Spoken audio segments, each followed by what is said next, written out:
Hello and welcome to another episode of Transforming Business with me, Marvin Schneider, where I talk about everything required in the effort to transform the global business and investment communities to create wealth on an ongoing basis in ways that enhance the well-being of the individual, the wider community, and the environment. And this is a paradigm shift that is in play at the moment.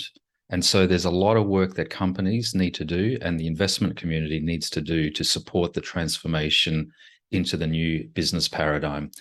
So in this episode, I'm going to be talking about the aspiration for institutional investors and that the role that they can play in supporting and precipitating, if you like, this transformation process. And in particular, I'm going to talk about the investment community at large, but I'm going to specifically focus on the institutional investment community. These are the institutions that manage funds on behalf of, hundreds of millions, if not billions, of retirees in Australia. We call them superannuants. Their retirement savings and the role that they can play. And the reason why I'm going to be focusing on the institutional investment community, particularly as being a positive opportunity for change, is that those institutions should and must, and in fact, I would argue has a fiduciary duty to have a long-term intergenerational mindset of ongoing sustainable wealth creation on behalf of their members. And quite honestly, if the institutions and the boards and the executives that are leading these institutions are not doing that, then I honestly don't know what they're doing and why they're doing it. And so there's a real opportunity and a need to sort of rethink, what is the primary objective of these institutions? How can they best enact that governing objective? And what positive role can they play in promoting, supporting, driving the significant transformation effort required for ongoing wealth creation in ways that enhance societal well-being? Because look, at the end of the day, if a company is not in business to in some way enhance the well-being of the individuals, the wider community, and at least minimize the harm done to the wider environment, then I don't know why businesses exist. And if the answer is for those that are sort of, heavily dominated in the Milton Friedman, Chicago School of Economics shareholder primacy paradigm, if the response is to make a shitload of money, and that's a technical term, by the way, then you got to shake your head and go, no, that's not true. So time to wake up, folks. So anyway, before I get into the aspiration for the institutional investment community, let me just quickly do a recap of the story, the aspiration for companies, and the transformation required. And I highly, highly, highly recommend, if you're watching this video and this is the first of my videos, I'd highly recommend that you subscribe to my YouTube channel. It's a brand new channel. Go onto YouTube, search for Valuation Insights, 2 words, Valuation Insights. And there's a playlist that I'm putting together every sort of once or twice a week. I'm adding a video on transforming business. So subscribe to the YouTube channel and start from the beginning. All of the episodes follow some logical sort of sequence and pattern. So for those that are new to the channel, I highly recommend you go back and you start from the beginning. There's quite a story unfolding. But for now, let me quickly share screens and recap the story so far. All right. I have introduced the listener to an assessment framework or matrix, which I call the Cause OCI assessment framework or matrix in 2 dimensions. So the vertical dimension is a measure, an objective measure of the extent to which a company is operating consistent with cause initiative principles. And I've laid out what those principles are. I'm going to keep talking about those principles, endlessly in this podcast series. But in summary, the apex objective of companies under the cause set of principles is to create sustainable wealth on an ongoing basis. And the word ongoing is really important here, in ways that enhance the well-being of the individual, the wider community, and the environment.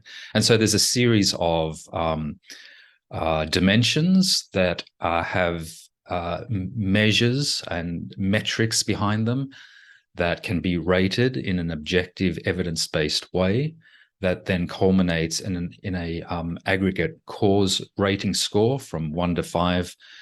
And so that's that dimension. The horizontal dimension, OCI, stands for Organizational Capability Index.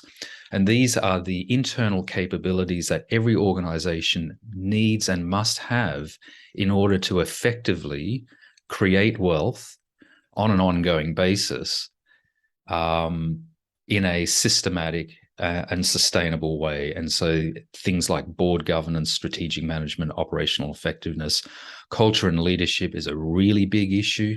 And at the end of the day, if you want to know the short answer to what drives ongoing wealth creation, the short answer is innovation and creativity is the fundamental driver of ongoing wealth creation. And so you need to, companies that are going to be investable in the future are those companies that operate with a very high adherence to cause initiative principles and with the internal capabilities to drive ongoing wealth creation, and of course, in ways that enhance the well-being of the individual, the wider community, and the environment. And when they do both of those things concurrently, they will be in the top right quadrant, which in my view, and I argue strongly, is the ultimate only sustainable position that companies must aspire to and then stay in. Now, I haven't done the full work, the rating of 16,500 very large listed companies around the world, but I've been in the industry, the consulting industry, for long enough. I've seen enough companies, and I read enough press and annual reports and other public releases to have a pretty good, strong hypothesis that the vast majority of companies, certainly listed companies, and I dare say private companies as well, would be operating somewhere within the bottom half of this matrix, and particularly in the bottom left-hand quadrant of the matrix. So they have poor adherence to, the noble intent or a purpose built around a noble intent to be of service to society, and they have a poor implementation of the internal capabilities required to create wealth on an ongoing basis. And so this is a real problem. And so the imperative here is for companies to basically undertake a fairly significant fundamental transformation effort in both dimensions to get to in the top right quadrant and as far to the top right of the top right quadrant as they can muster, and then stay there. Because it's one thing to get there, but the thing is that organizational inertia and, I don't know, just human nature tends to sort of regress companies back down to, lazy, self-interest, sloppy behavior. So staying in the top right-hand quadrant is an effort in and of itself. So there are two dimensions that companies need to walk into. And my general proposition is that that transformation program to get from wherever you are now to the top right-hand quadrant is probably at a minimum a 3-year transformation program, probably 5 years, and possibly 7. And so this transformation program can consume the the minds and the hearts and the efforts of boards, a generation of boards and executives and we need to get going on this program of activities. So moving in the vertical direction is the sort of really big picture fundamental change or transformation. And I've previously laid out a set of things that boards and executives should, and I'd argue must, act on, immediately in order to set the conditions for ongoing wealth creation in ways that enhance societal well-being, beginning with fundamentally rethinking their purpose. And if that purpose is not grounded in a noble intent to be of service to society, then I think you're in trouble. So you've got to find yourself a purpose that includes being of service to society, because being in business is an opportunity to serve society. It is not an opportunity to make money in whatever way possible by exploiting society. That's old consciousness, old paradigm thinking. We're in a paradigm shift. You've got to get with the program. The fundamental reality is that the vast majority of most large corporates have a significant part of their existing business model that will no longer be fit for purpose under the new business paradigm. And so this is going to be a little bit confounding and confronting to a lot of boards and executives, because they really do need to recognize which aspects of their business model aren't fit for purpose. They then need to envisage and implement a bold new business model, participation strategy, if you like. But they need to envisage it first and then go down the path of implementing it while transitioning away from the old participation strategy. So these are the aspects of the business model which are no longer fit for purpose. They're going to need to invest a lot of money developing new products and services that are truly worthy in the eyes of consumers and therefore of service to humanity and society. And they're going to need to develop new ways to produce and distribute those products and services. And then, of course, put in place the internal capabilities to move in the horizontal direction. And in previous episodes, I've laid out a structured, systematic approach to strategic management, which is 100% grounded in the objective of ongoing wealth creation, and particularly based or predicated on a business model around a purpose grounded in a noble intent. So really quickly, it is about being able to measure the value of the business at a disaggregated level. And so this is an analytical process. It's a left brain activity process, but it really does provide the diagnostic of where are we today? What is the value of our firm, and how is that value made up, at a disaggregated level? The next thing, of course, is the creativity and innovation aspects to actually create wealth, because the first step is just recognizing where we are today. It's a diagnostic, but it leads to really powerful and profound insights. I've been using this framework for 25 years or more, and it really is leading edge approach to corporate strategic management. But look, at the end of the day, wealth creation, and particularly ongoing wealth creation, is all about creativity and innovation. And so it needs to. And by the way, the other thing that I'm going to say about this is that wealth creation, at the end of the day, is a human endeavor.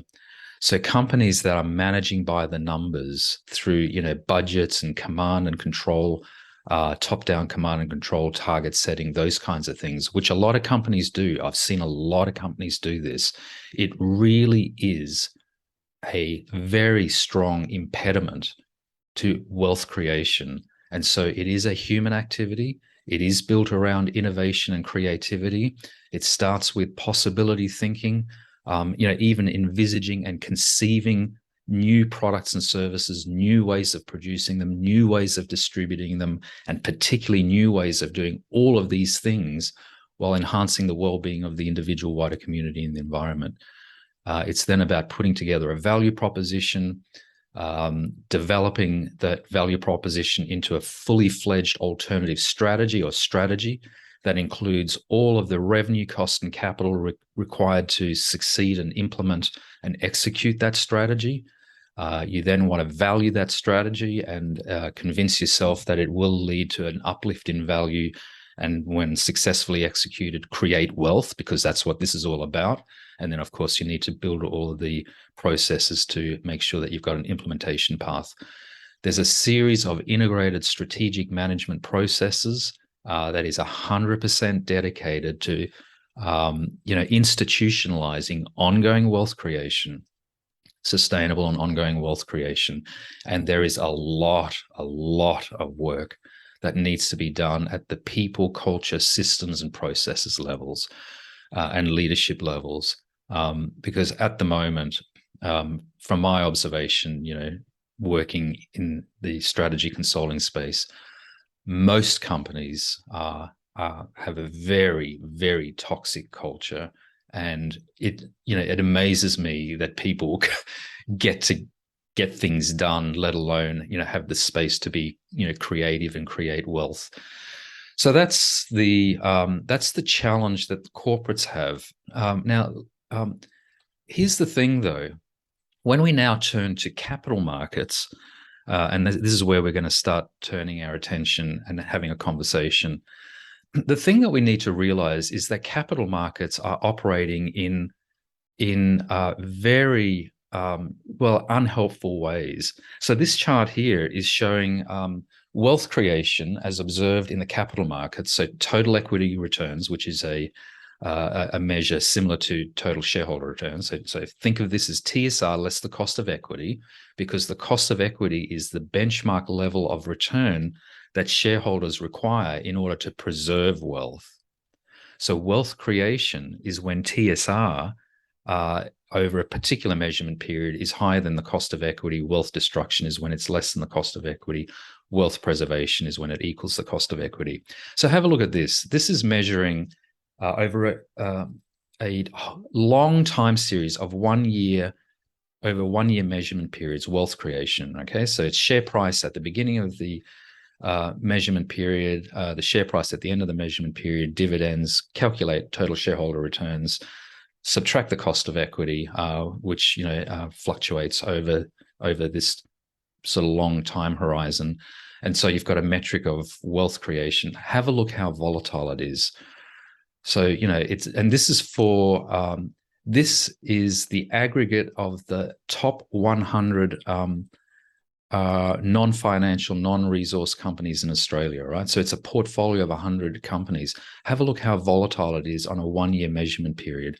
And then, of course, the dotted blue line is a line of best fit polynomial through the 1 year data points.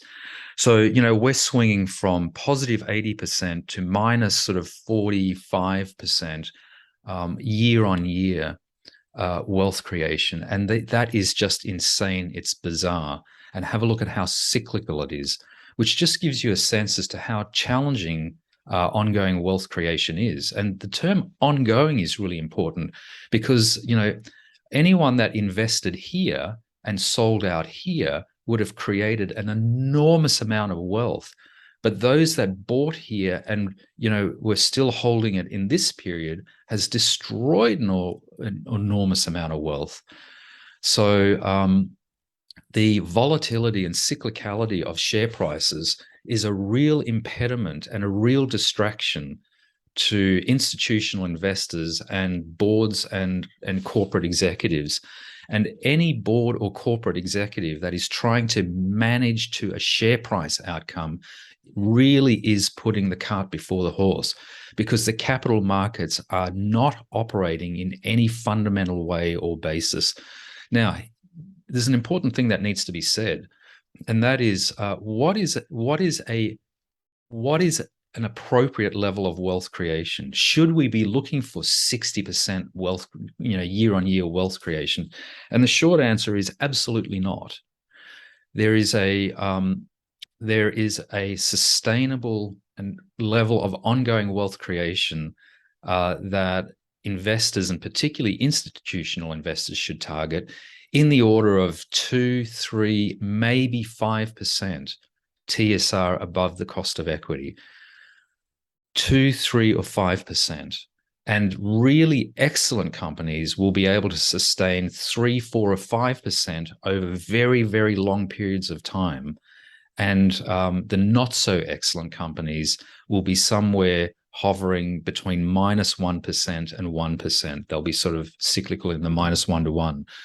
So it's really important that that institutional investors and fund managers that are investing on behalf of the institutions have a realistic expectation of the level of wealth creation that they should be looking for. And if they're putting in place investment strategies seeking to drive alpha, let me come back to alpha in a second. Alpha to outcompete and outbid, other fund managers. What's going on here is that they engage in increasingly risky, increasingly complex and convoluted investment strategies, which really aren't helpful. So yes, from time to time, a particular portfolio manager, might pull off, be at the top of the TSR relative league table, and be lauded as the hero of Wall Street, but so what? Because it's not a sustainable activity. So I think it's quite useful to just sort of have this this understanding in context, because the extent to which the capital markets are operating inconsistent with economic fundamentals is a real problem. I will leave it to others to think about, how to bring the capital markets back into heel. That's kind of not where I'm focused on. I'm kind of more focused on the company end of the spectrum, operating in the real economies, because these companies are operating in the real economies rather than the financial, monetary economies. So I'll leave it to others to think about, what needs to be done in order to bring the capital markets back into pricing shares on a fundamental basis. But a couple of observations here.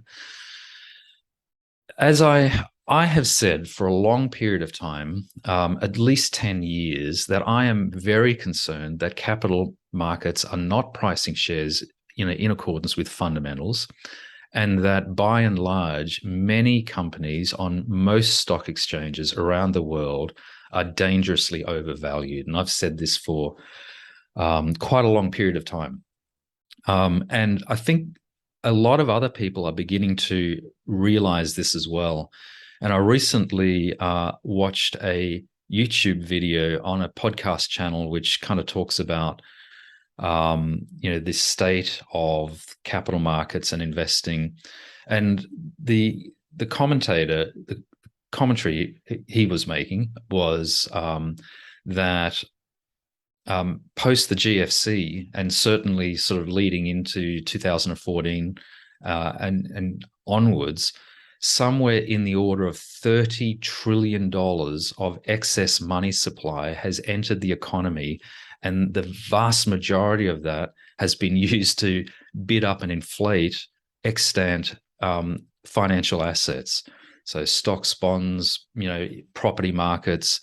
And so, and the point that he was making is that in order to get back to fundamentals, somewhere in the order of $30 trillion needs to be taken out of the economy and the capital markets in particular. And the real question is, how do you do that without, collapsing the entire financial system? I don't know what the answer is to that, but I know what the issue is. And the issue is that inflated asset prices and dangerously inflated asset prices are not sustainable. Bubbles, they will burst. When they will burst, or when they do burst, it's going to be ugly out there.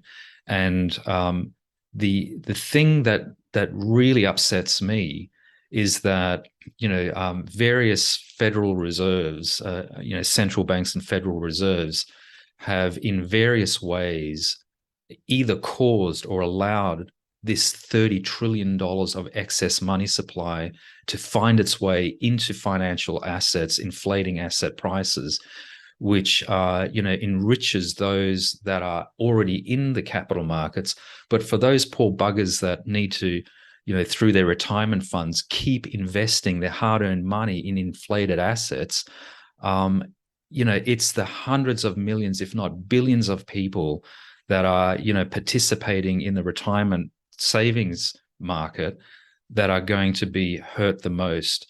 And so the inequity of what's going on here is really, really problematic.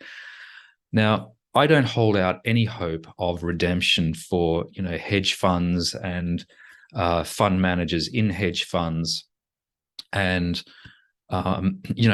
short-term robo traders and other, operators in investment banks, particularly when they're trading, on their own account. I'm skeptical or pessimistic that those people even have a capacity to even fathom the idea that they are fundamentally harming the wider community.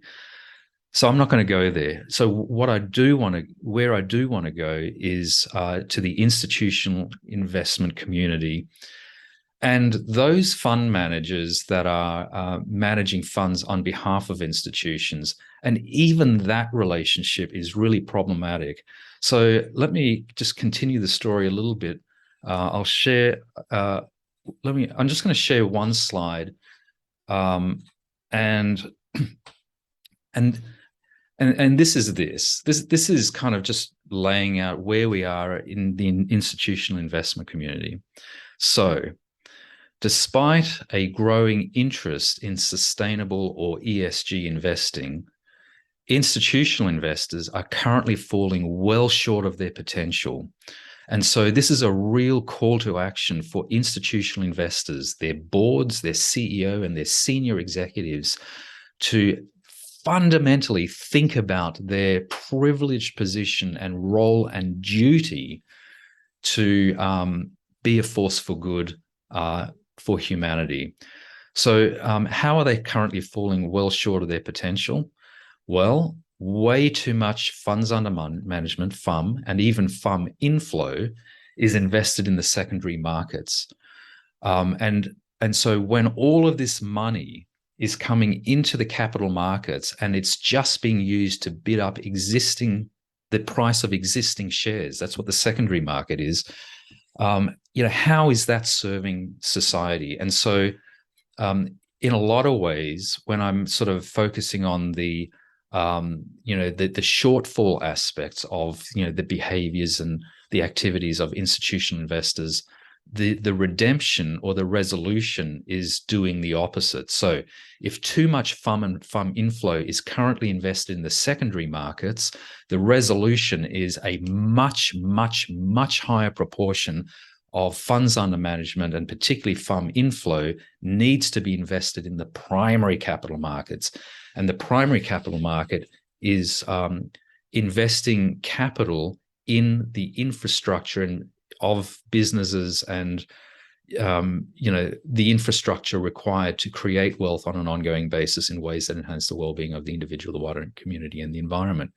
Because, to the extent that, over the last, let's call it 8-9 years, some $30 trillion of excess money has flown into the economy and particularly the capital markets, then at least that amount, if not 2 or 3 times that amount, and so 3 times is getting close to $100 trillion, in my view, is what is going to be required to be invested globally in building businesses and collapsing legacy business models and then creating business models, infrastructure, investing in capability, capacity, products and services that are truly fit for purpose and serve society. So institutional investors have a real opportunity to invest in the primary markets to help fund all of this sustainable, noble economic activity.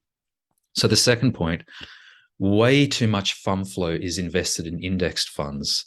And so when you're investing in index funds, all it's doing is that, money, all of the money is chasing the same investment opportunities in the same way at the same time. And so everyone's just out competing themselves to keep their index weightings and just keep investing in the same companies at the same time, pushing up and bidding up prices. Back in the day, there was a thing around value investing. And the thing is that it fell out of favor for the better part post the GFC, because index funds or the index had a bit of a tendency to outperform active investment funds. Now, and that's a problem. And so, basically the issue here is that a lot of institutional money is finding its way into index funds because institutions think that they have a duty to, be at the top of the fund returns league ladder, and that's just not true.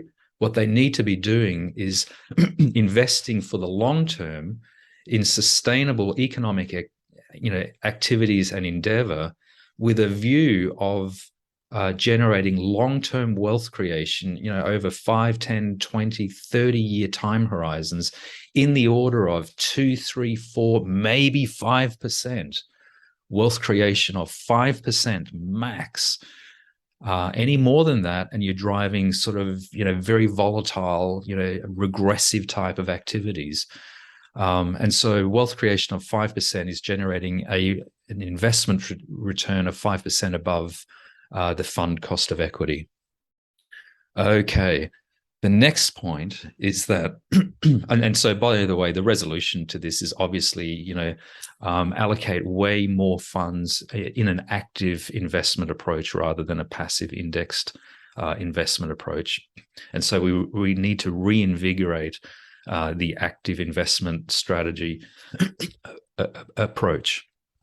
Okay. Oh, by the way, the other thing about index investing is that the funds don't even see companies. They don't care what the companies are. They don't care what the companies do. All that those fund managers see are assets to be traded in and out of. That's all. They don't see companies, their purpose, their endeavor, what it is that they're seeking to do. All right. The next point, way too much investment decision making and funds is outsourced to external fund managers outside of the boundaries of the institutions. So there's a whole industry of there must be thousands and thousands of fund, small and then very large. BlackRock, the largest global fund manager, managing funds outside of the institution itself. And there is a very perverse incentive and compensation arrangement between the institutions and the fund managers, where the incentive is to shoot the lights out and be at the top of the TSR, fund TSR league ladder on a quarterly basis, leading to some very perverse investment behavior, and probably contributing a significant amount to the volatility in the equity markets, because every man and his dog fund manager and portfolio manager out there, as incented by the institutions in order to survive, needs to seek and maintain what they call alpha, which is a TSR greater than the market as a whole. And so you just think about this for a little while. When you've got a relative ranking league ladder and you need to be on the top of it all the time, then by definition, at least half of the managed funds are in the bottom part of the league ladder. And to stay in the top of the league ladder in order to keep institutional funds in your fund, which is the way that these fund managers survive and get compensated on and various other things, it is such a perverse arrangement. So what I'm calling on institutional investors to do is to bring back in-house a significant, if not the majority proportion of their investment decision making and the management of those funds. Bring it back in-house, because then the board, the CEO, and the senior executive team has proper oversight of the investment decisions that are being made and the extent to which they are consistent with the principles of ongoing wealth creation over the long term in ways that enhance societal well-being. I've talked about the next one a little bit. Too much attention is paid to short-term relative TSR ranking of funds. The whole industry is on crack, smoking crack on this. They're addicted to it. They obsess about it. A fund manager or a portfolio manager who can't stay in the top end of the relative the quarterly TSR rankings will suffer FUM outflows. They'll go out of business. It's creating really perverse incentives and really perverse behavior. So the thing is that the measure of success is not quarterly rankings, TSR fund rankings. That's not the measure of success. The measure of success is long-term wealth creation on an ongoing basis.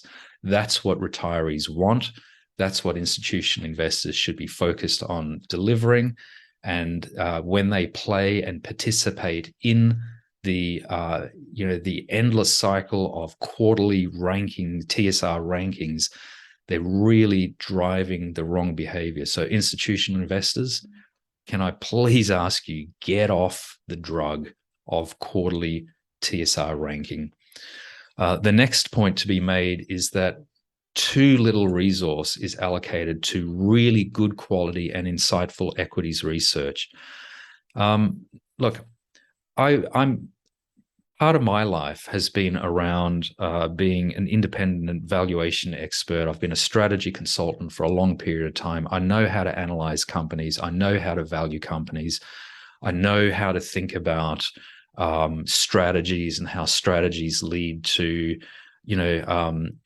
forecasts of revenue, cost, and capital, and how that leads to value. This is bread and butter to me. And so what I'd like to see is institutional investors putting bums on seats, good quality equity research analysts in-house. And I've got a lot to add to this as to how they can do that equities research to be of good quality, leading to good insights, allowing fund managers and portfolio managers to really make good quality investment decisions. Now, the thing is that equities research within the investment banks has been kind of pretty much decimated over the last sort of, 10, 15, possibly 20 years. And so I have read, my fair share of equity research reports. And, these are from the rated analysts, the really fancy, really rated analysts in the top investment banks. And to be honest, what's good about them is that the analysts have their ear to the ground. They're in the flow of the know. And so they're good at, picking up sort of market sensitive information. But outside of that, there is a lot that they can do to improve the quality of their equity research and the insightfulness of it. And so here's a call to action.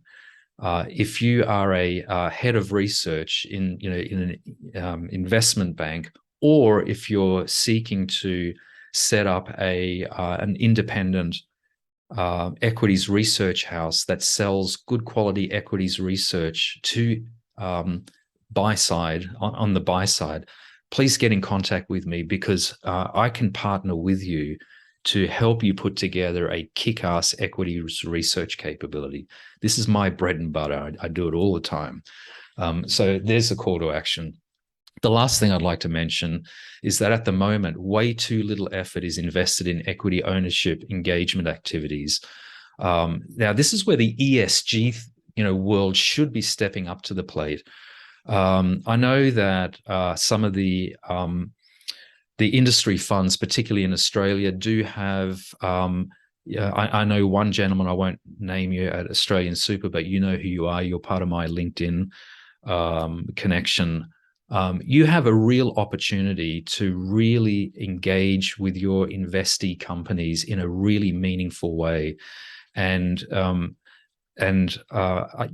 love to see all institutional investors have an in-house capability around ownership engagement, where they're meeting with the chairs and the CEO and the senior executives regularly, and they're actually advocating for the kinds of transformation required, and they need to start having an opinion about the company's strategy, the extent to which the institution will support the board in that strategy. And if the institutional investors are not happy with what's going on, my view is that they have an obligation to make that known to the chair, the board, the CEO, and give them the opportunity and the incentive to make changes. Now, I'm not talking about the kind of shareholder activism that some hedge funds engage in for their own sort of selfish, self-interested purpose. I'm interested in activism that has a shareholder activism that has an intention and an incentive and a desire embedded in a noble intent to help these companies and give these companies, the leadership, a nudge to make the transformation required. All right, that's quite a bit to be said, and there's quite a lot of work and opportunity for change within the institutional investment community. So can I just round out, I'd like to round out this conversation and offer you, when I say you, I'm talking about institutional investors, right? So, the board, the CEO of these institutions, and then the senior leadership team. I'd like to offer you a simple investment approach, which is fit for purpose. And yes, it will take a little bit of leadership and courage to implement, because it is quite different to current practice. And yes, from time to time, you might fall a little bit lower on the relative TSR ranking scales, but in the long run, this is the kind of investment behavior and strategy required. So what I'd like to start with is, what is the fundamental investment objective for an institutional investor that is investing funds for the intergenerational benefit of members? And my view, and I've said this before, my view is that the fundamental objective is to generate a level of wealth over the long term, right? Because we're investing on an intergenerational basis. So over the long term, I'm not interested in quarterly TSR returns. I'm interested in the long term, 5, 10, 15 years. And then, of course, 20, 30 years, because, obviously, superannuants are in employment for that long, and then they want to retire over the long term as well. So the fundamental objective is to generate a level of wealth over the long term in the order of 1, 2, 3%. So TSR in the order of 1, 2, 3% above the cost of equity, the portfolio cost of equity. Every now and then you might get in 3, 4, and 5. But if anyone's seeking to generate, short-term alpha to, be the biggest and the best, you're barking up the wrong tree. So 1 to 2% wealth creation, maybe 3 is a good level of wealth creation. Your members will be happy. It'll generate, the kind of wealth that is sustainable and lead to sustainable economic endeavor.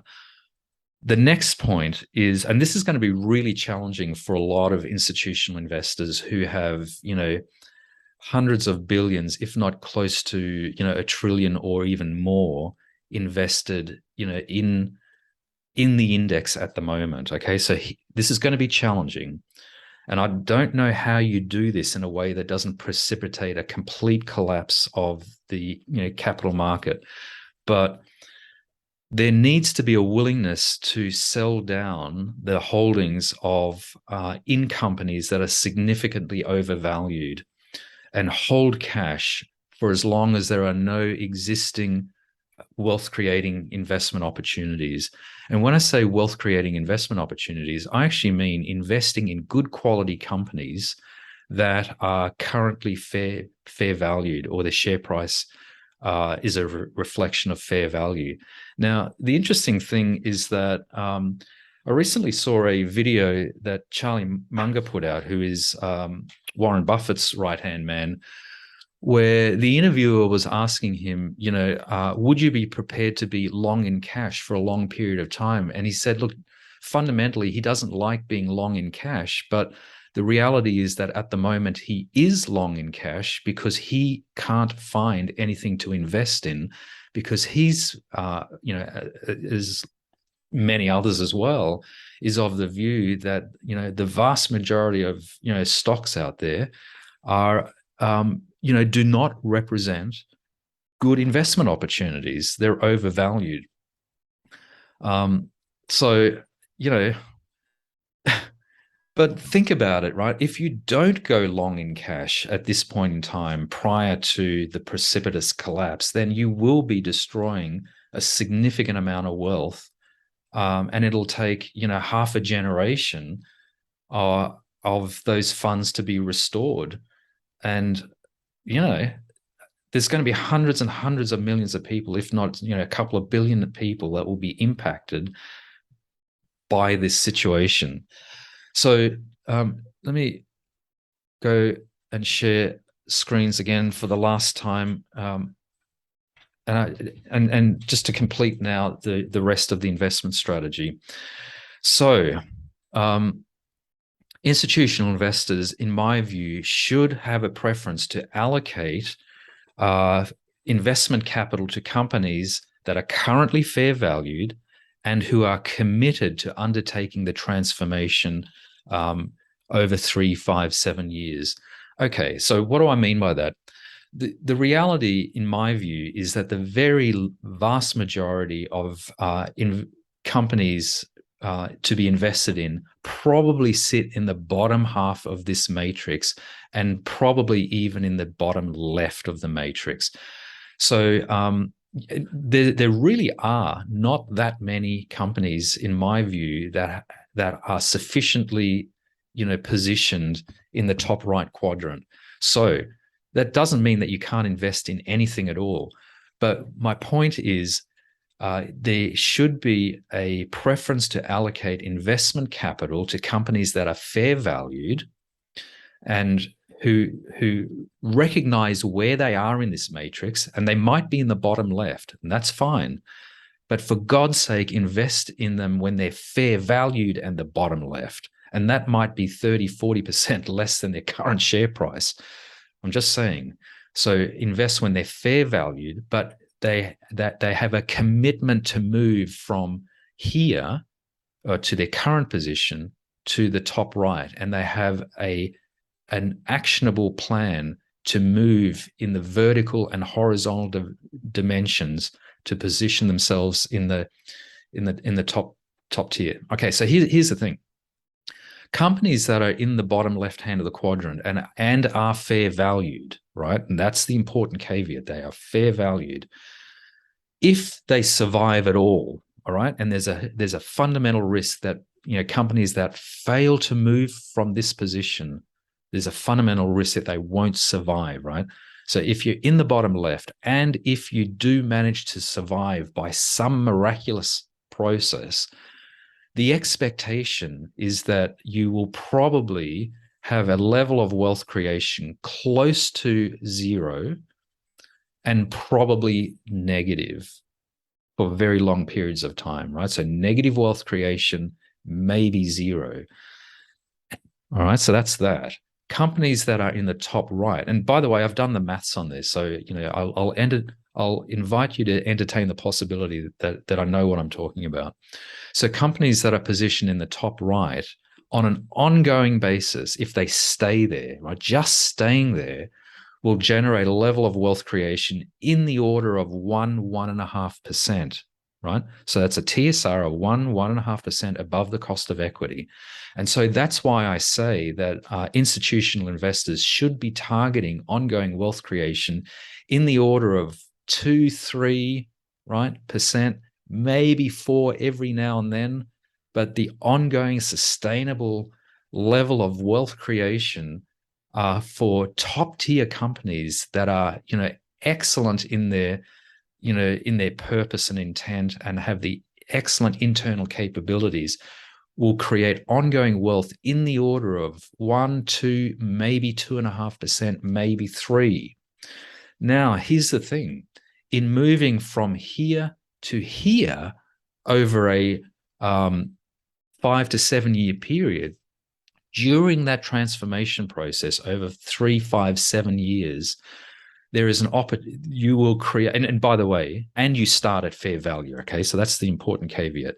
So you start at fair value, you invest in a company that is currently positioned here. They are committed to and have an actionable course plan to move to the top right. During that transformation process, you'll generate a level of wealth creation for those 3, 5, 7 years in the order of 5, 7, maybe 9% per annum over those 3, 5, or 7 years. But once they finish the transformation process, the level of sustainable wealth creation will come back down to that, what I said earlier, that 2, maybe 3%. So that understanding gives you a high-level investment strategy. Find companies, go long in cash if you're currently invested in overvalued companies. Find companies that are fair valued and that are committed to going through the transformation process. Invest in them at the beginning of the investment process. Hold them through that investment process. Keep investing in them, and then keep your investment of them over the long term, and then during the transformation process, you'll be generating alpha, 5, 7, maybe 10% per annum level of wealth creation, but then sort of coming back. So if you've got a portfolio of companies that are at various points in time transitioning to this, you can, for a period of time, generate fund level wealth in the order of about 5%. So that's an investment strategy. And then there should be a willingness to reduce your investment holdings in those companies that are either not fair valued or are not willing or are not able to undertake the transformation. So you see what's going on here is that I'm laying out an investment strategy which is 100% geared towards identifying companies and encouraging companies to undertake the transformation.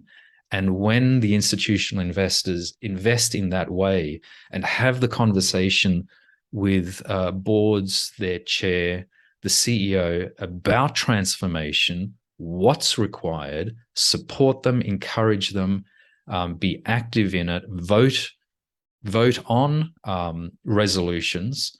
By the way, I should also say any institutional investor and anyone that's doing sort of proxy advising, research and whatever, take a look at my previous video on transforming executive reward, and of course all of the other videos on the aspiration for companies and so on, because this really does provide a fundamental foundation for institutional investing, ownership engagement, and any proxy advising that is going on behalf of institutional investors. And by the way, can I just say this? If the institutions are large enough, and I know there is an economy of scale thing going on here, but if the institutions are large enough, if they've got enough funds under management and enough of a mandate on behalf of their members, my preference, 100% preference, would be to bring in-house ownership engagement and equities research, so that you're not relying on external proxy advisors. And if you are in the proxy advising business, you really do need to be getting in contact with me, because the way that proxy advice is currently playing out really isn't helpful. So there's a real opportunity here to do a lot of significant and positive, beneficial things. That's it for this episode. It's a little longer than I anticipated, but thanks for tuning in. Please like, share, subscribe on my YouTube channel. Just jump on YouTube, search for Valuation Insights, and we'll continue the conversation around transforming business every week or so. So thanks for joining in. Bye for now.